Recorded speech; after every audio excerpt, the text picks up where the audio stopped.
Bueno, continuamos entonces. Y ahora me gustaría analizar con usted un poquito el tema de las macro decisiones. Las macro decisiones como eh, estas decisiones económicas que vimos acá, económicas, éticas, factuales, ¿cómo operan en realidad? Acá les hablo un poco de lo que es la acción y la afectación, que justamente son conceptos de la filosofía de Spinoza, que me resultaron muy interesantes cuando las aprendí. Eh, Porque hablan que justamente son las formas en donde se construye una visión de la realidad donde los individuos no están separados del mundo. Por ejemplo, Spinoza decía, cuando hablaba del concepto de cuerpo, yo puedo decidir sobre mi cuerpo, pero si vos podés decidir sobre tu cuerpo, significa que vos sos algo que está por afuera de tu cuerpo. ¿Cómo vos vas a decidir sobre si vos no estás afuera de ese ente?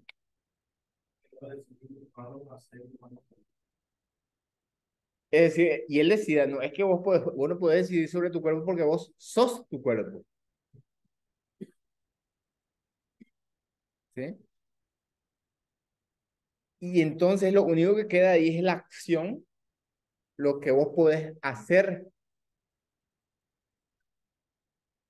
eh, en función, en términos inmanentes, es decir, internamente, puedes cerrar la puerta. Gracias. Y la afectación, es decir, cómo te afecta lo externo. Cuando lo externo acciona sobre vos, obviamente vos sos afectado por eso. Entonces, la acción justamente es la manifestación de una entidad operando según su propia naturaleza esencial. Cuando un individuo actúa de acuerdo a su verdadera naturaleza, está actuando libremente. La acción es una afirmación de la vida y del potencial. Y la afectación es cuando factores externos, digamos, impactan en un determinado individuo. Puede ser positivo o negativo.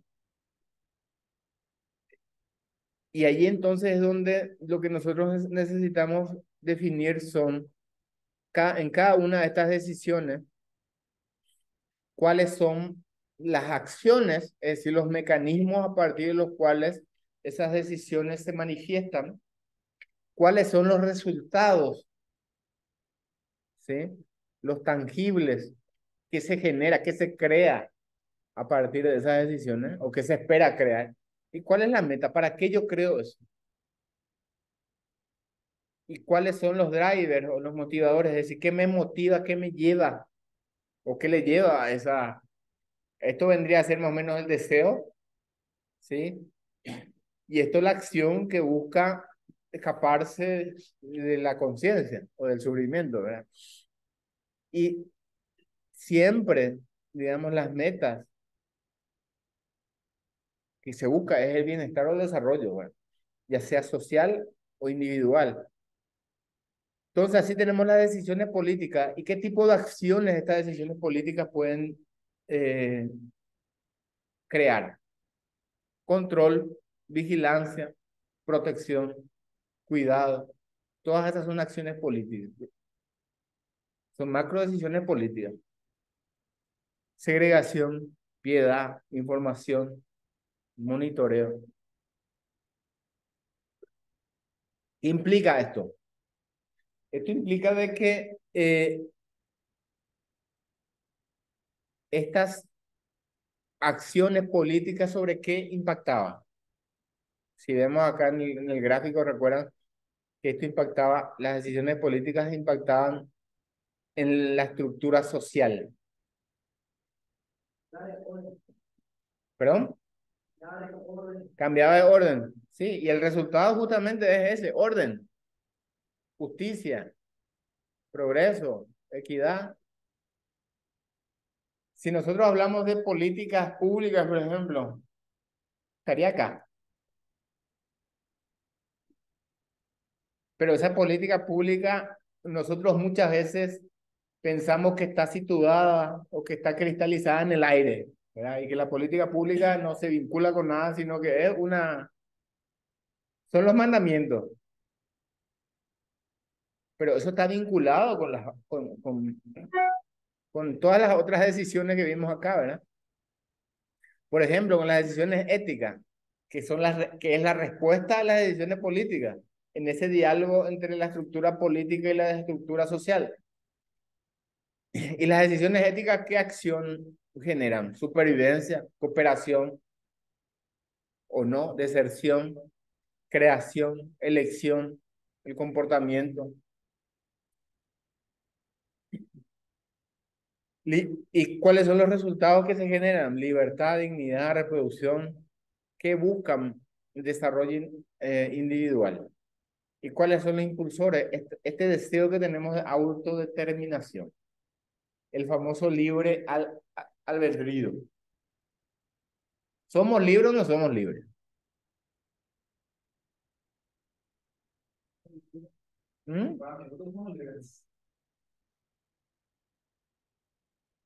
Spinoza te diría, depende, porque para Spinoza hay dos tipos de libertad. Está la libertad para y la libertad de. Y él definía la libertad subjetiva como el desconocimiento de las causas, la libertad como el desconocimiento de las causas subjetivas que nos condicionan.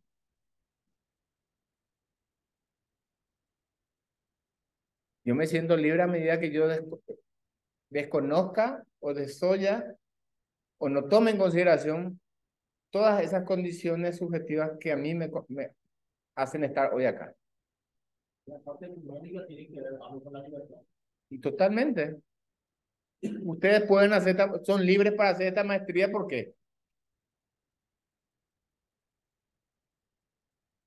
Porque tienen tiempo y tienen los recursos, ¿verdad? O sea, ¿quién es más libre? ¿Un niño que nace en un hogar de escasos recursos o un niño que nace en un hogar eh, sí, ¿quién es más libre? O sea, de hacer lo que quiere. Si hace lo que quiere, hago lo que quiero, hago lo que puedo.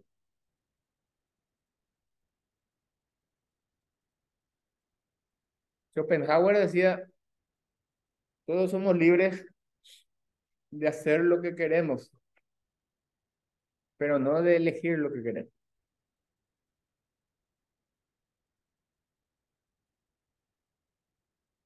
ni de querer lo que queremos.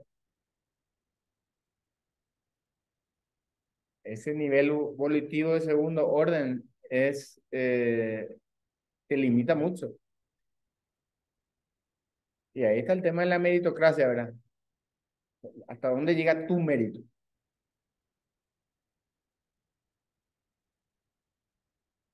Un libro que les recomiendo también es La tiranía del mérito de Michael Sandel. Eh, es decir, pero nosotros, esas decisiones éticas, es decir, decisiones de las acciones individuales que nosotros vamos a tomar, buscan o persiguen esa fantasía de libertad. Y mira que yo soy liberteño. Aguante, aguante Tacuara.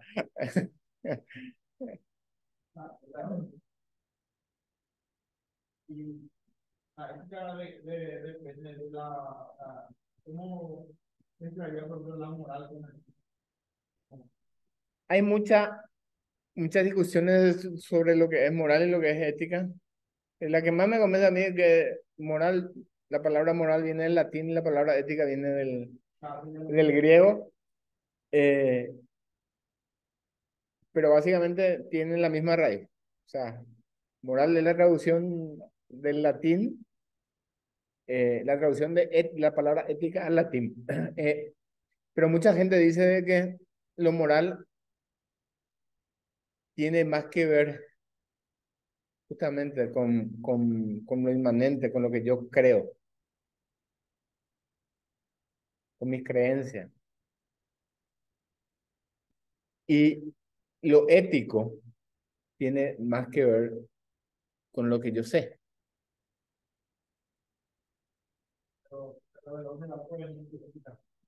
Y sí.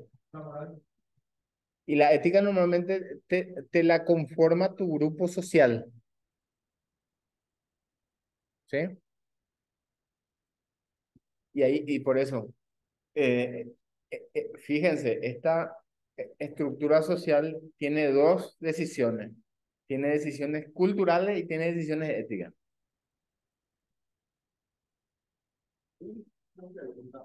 Esta decisión de la entidad de limitar a 135 principales. Eso es una decisión no ética y moral que va en contra de la naturaleza. Hay diferentes, y eso es lo que es importante que entendamos. Hay diferentes visiones de lo ético. Está la ética, por ejemplo, es muy diferente la ética como norte final persigue el bienestar. Sí, el desarrollo individual. Esa es la meta. Sí. Y ese desarrollo individual la ética puede ser muy diferente, por ejemplo, lo que es la ética de Aristóteles a lo que es la ética de Kant o la ética utilitarista de Jeremy Bentham, por ejemplo. Aristóteles decía, una acción es una virtud, porque la principal tarea de la ética es diferenciar los vicios de las virtudes. Cuando yo hago algo, cuando eso es una virtud y cuando eso es un vicio. Porque lo que yo busco es yo tener un desarrollo individual, ¿para qué? Para ser virtuoso. Y eso los griegos le llamaban la eudaimonia. Después, si te vas por los estoicos, Epíteto y compañía, Seneca. Séneca, ellos hablan de la ataraxia y la aponía. La ataraxia justamente es la ausencia la aponía es la ausencia de dolor, la ausencia de sufrimiento. Y la ataraxia también, la paz, no perturbación. Y Aristóteles decía, hablaba del punto mediano. Comer demasiado es un vicio. No comer nada es un vicio. Comer lo justo es una virtud. Si yo gasto demasiado, soy un despilfarrador. Si no gasto nada, soy un tacaño. Si gasto lo justo, soy virtuoso. Kant, por otro lado, hablaba del imperativo categórico y de las leyes universales. Y un imperativo kantiano te dice de que algo es bueno. Si algo es bueno, tiene que hacerse siempre, sin importar nada más. ¿Y cómo valoraba él eso? Decía, un imperativo, una acción cumple o es un imperativo categórico cuando, y es virtuosa o no, cuando podés construir una ley universal a partir de eso. Un ejemplo, si vos me prestás, si yo te presto plata y vos decís, ¿está bien o no está bien que no le devuelva? Entonces tenés que analizar desde el punto de vista de que esa acción que vos tomás se convierte en una ley universal. Quiere decir, ¿qué pasaría si nadie le devuelve? Si nadie devuelve cuando le presta plata. ¿Qué efecto va a tener eso?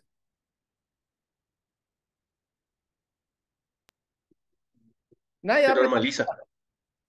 O sea, elimina la acción generadora. O sea, esa acción de no devolver no puede ser una ley universal. Entonces, al no poder ser una ley universal, es un vicio. Es decir, es una mala acción. Y vos tenés que devolver sin importar. Pero el imperativo categórico o la ética kantiana va al punto donde si vos decís mentir está mal. ¿Por qué? Porque si todo el mundo miente, desaparece el concepto de verdad. ¿Sí? Si se va un asesino y dice, vos tenés un revólver en tu casa, eh, o se va un asesino a tu casa y te dice, vengo acá a matarle a tu hermano, ¿está él?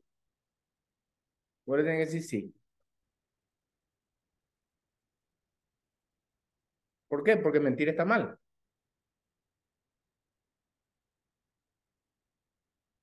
Y después está Betham, que el utilitarismo, que es una acción es buena cuando beneficia o cuando genera un beneficio superior desde el punto de vista global. O sea, si vos ibas a venir acá con un revólver, una UCI en tu mochila y nos iba a meter bala a todos, pero le contaba a Fabián éramos, ¿eh? Richard, me confundí entonces ya. Richard, lo que iba a hacer, y Richard te mata a vos, ¿verdad? Pero salva 4 vidas, como el neto es 3 vidas, ¿verdad? Salvé 4 y perdimos 1. Entonces, está bien. Esa es una ética consecuencialista. Entonces, volviendo a tu pregunta, si vos me decís, ¿está bien o mal desde el punto de vista ético? Tenemos que definir qué ética vamos a seguir. Si es una ética kantiana, si es una ética aristotélica, si es una ética utilitarista o consecuencialista. O sea, la ética de vuelta vienen, o una ética estoica, vienen en diferentes sabores, digamos. Eh, pero lo que tenemos que analizar principalmente es esa interrelación que existe. Y eso es lo que me interesa transmitirle, que las decisiones éticas tampoco no están desconectadas de las decisiones políticas, ni de las decisiones culturales, ni de las decisiones económicas. Y yo le doy que la decisión de la legislación de la mano de una razón política no está mal, ¿verdad? Pero si no es una razón política, estaría mal, ¿verdad? O sea, estaría mal, ¿verdad? Si analizamos, por ejemplo, desde el punto de vista kantiano, te podría decir que está mal. Y eso es que dijo el mismo, de decir la verdad. Sí o no. Ahora, si analizamos desde el punto de vista consecuencialista, ahí te puedo preguntar, deberíamos preguntar, bueno, ¿cuánta gente ingresó de manera irregular? ¿Son más de lo que ingresaron de manera regular? Y si son más, quizás está bien, ¿verdad? Si vas a irte por una ética utilitarista. Pero puede venir otra persona con una visión más kantiana y decir, no, si a uno le está perjudicando, uno que hizo bien las cosas le está perjudicando, está mal. ¿Cómo? ¿Y sí?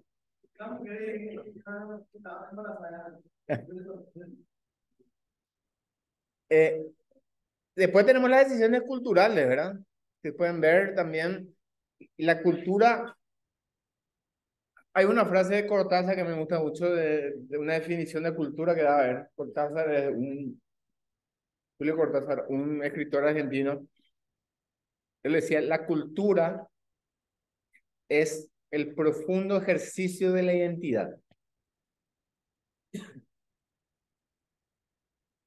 La palabra cultura viene justamente de la palabra cultivar. Es decir, yo planto algo y eso después sale, da su fruto. Y así se relacionan las estructuras sociales con las estructuras naturales. Es un cultivo de mis acciones, de mi identidad en la naturaleza. Si yo tengo una cultura extraccionista, ¿verdad? Y exploto los recursos naturales, obviamente eso va a tener su consecuencia después. Las decisiones económicas, así como ecología dijimos que viene de oiko, casa, eh, eh, y era el lenguaje de nuestra casa común. La palabra economía viene de eco y nomos. Nomos es regla. De ahí vienen los polinomios, pues, los monomios. Entonces, economía significa las reglas de la casa.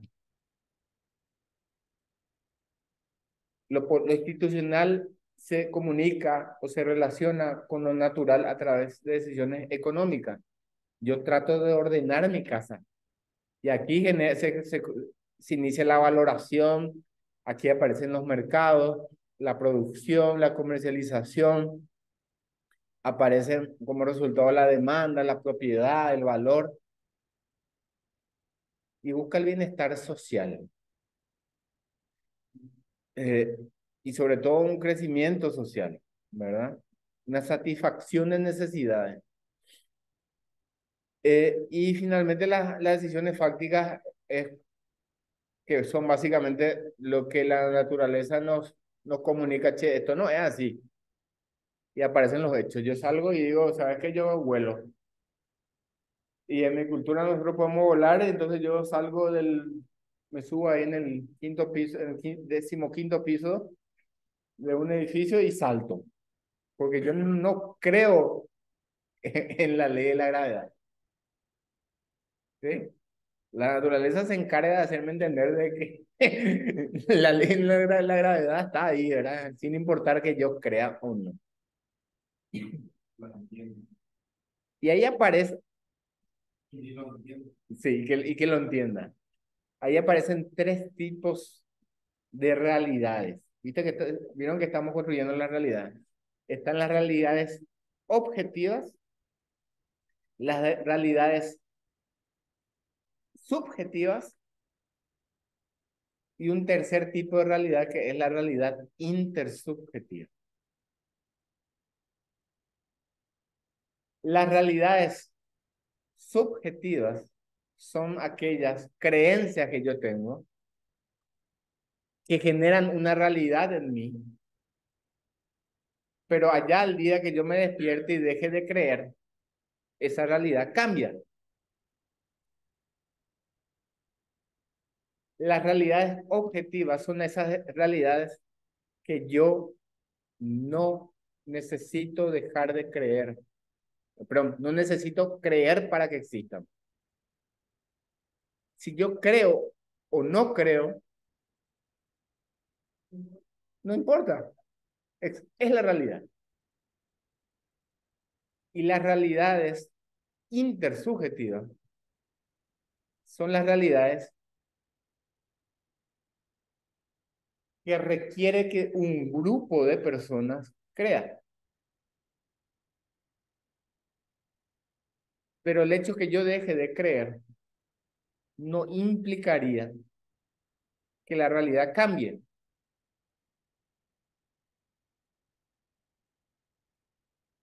Sabemos que el dinero es un papel, ¿sí? Y es un papel que nosotros tenemos la creencia intersubjetiva, tiene un valor. Si yo me levanto mañana y digo, no, yo no creo más en el dólar, o yo no creo más en el guaraní, ¿qué pasa con el guaraní? Con el valor del guaraní. Nada, yo nomás. Ahora, los argentinos antes de las elecciones, digo, nosotros no creemos más en el peso, pero un gran número de ellos dejaron de creer. ¿Qué pasó con el peso? Perdió todo su valor.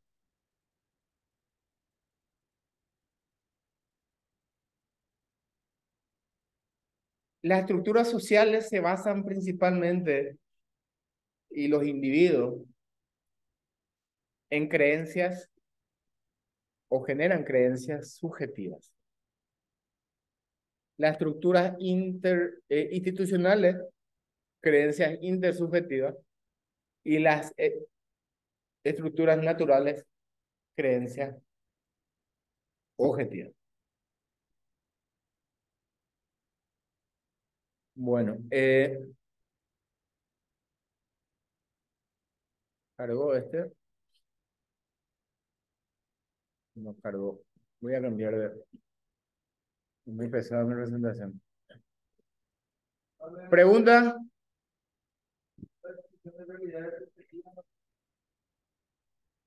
Creo que no vamos a tener tiempo para hacer la presentación. Vamos a continuar la clase que viene. Eh, Perdimos mucho tiempo en la presentación de una hora casi de... Bueno, pregunta. Antes de irnos. La próxima clase tendríamos que hacer una pregunta, ¿no? La pregunta está en la misma página, ahí el lugar donde tienen que... Ahí en esa plataforma. En la plataforma está. A ver, ¿qué estoy compartiendo? Voy a mostrar más de vuelta. Mm,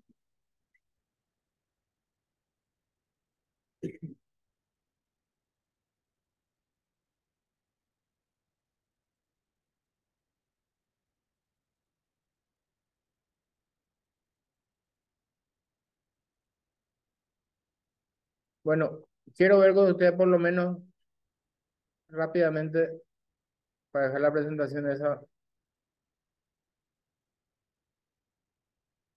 el itinerario del curso.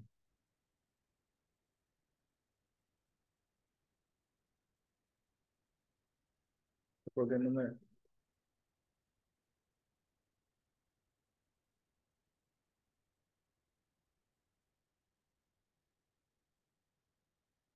Mm, mm.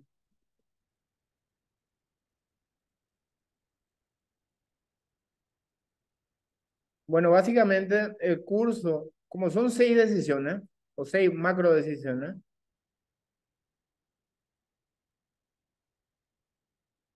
mm,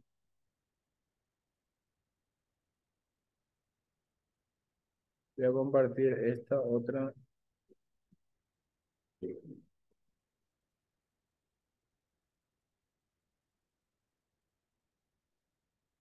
Como son 6 macro decisiones y tenemos 6 clases,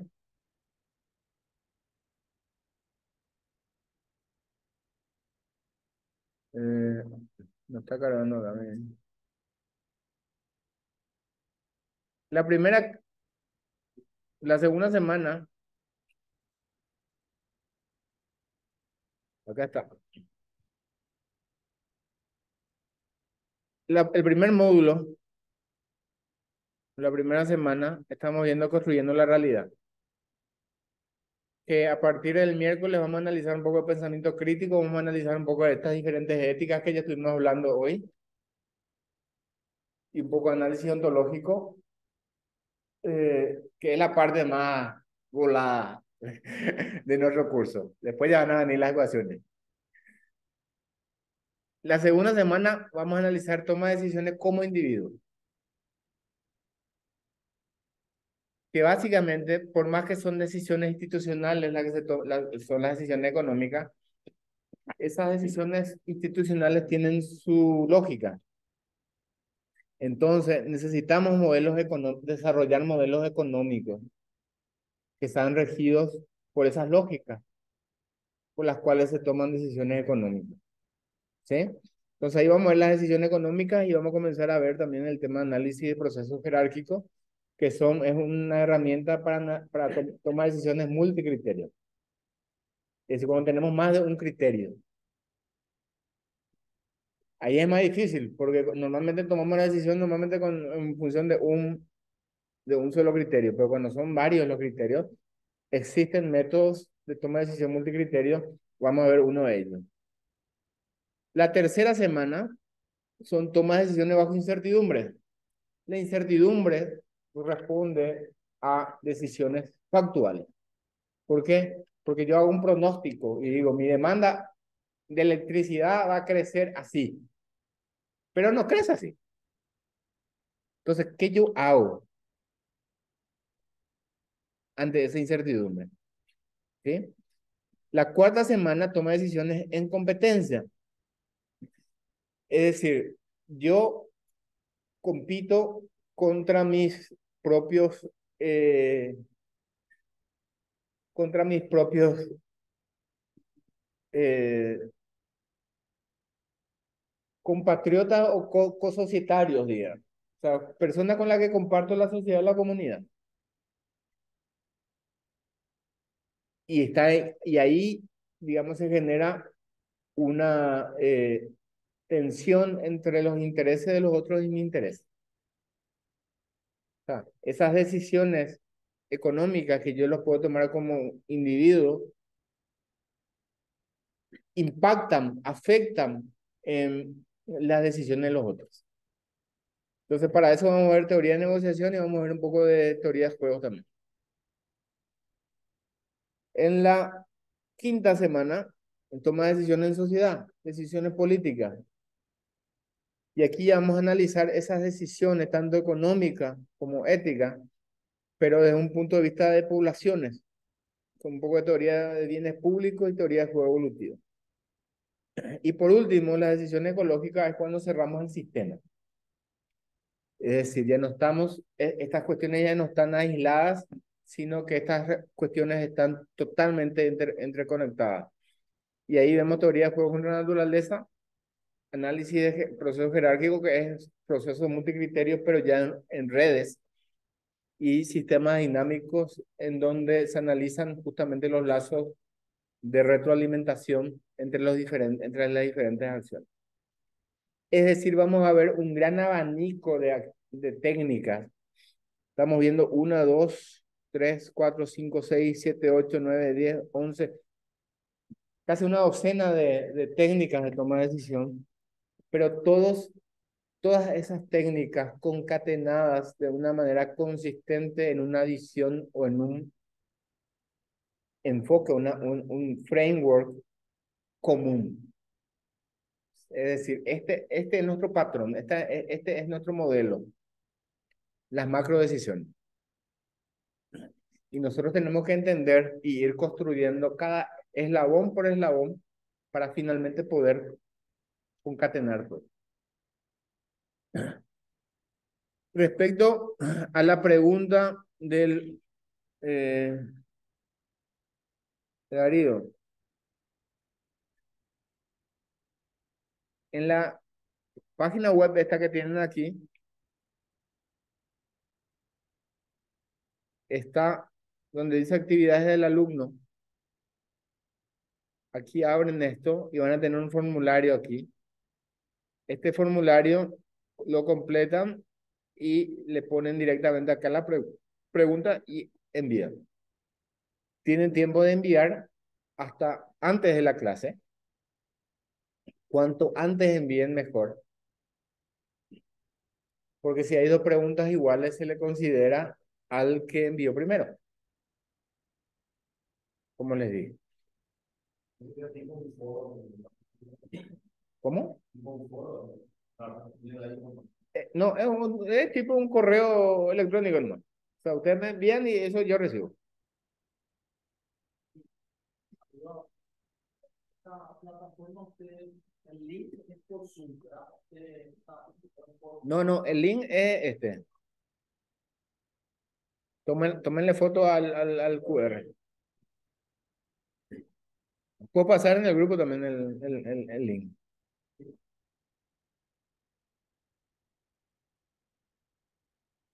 ¿Alguna pregunta, nuestros amigos en base a silicio?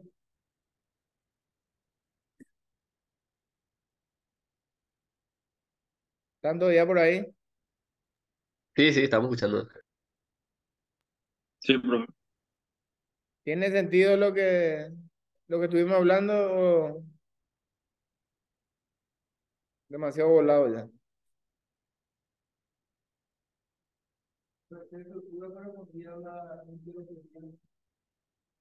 Interobjetiva no hay.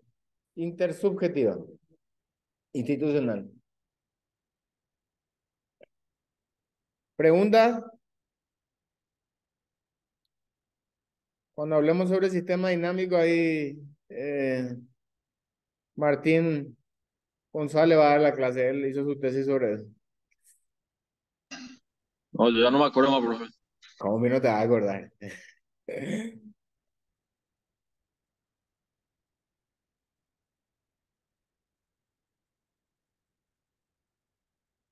Bueno, ¿qué comentarios tienen? Son las 9:05. Dejamos acá. Guardan su pregunta para la tarea. Dale. Tratemos entonces el miércoles de estar puntualmente. Hoy nos faltó tiempo. Eh, Quizá por la presentación inicial, pero de cualquier forma hay mucho desarrollo para desarrollar el miércoles. Bueno, buenas noches entonces. Buenas Muchas noches, Bueno, profe. gracias, profe. profe. Nos vemos el Buenas noches. siguiente miércoles. Hasta Noche. luego. Chao, chao. Hasta luego.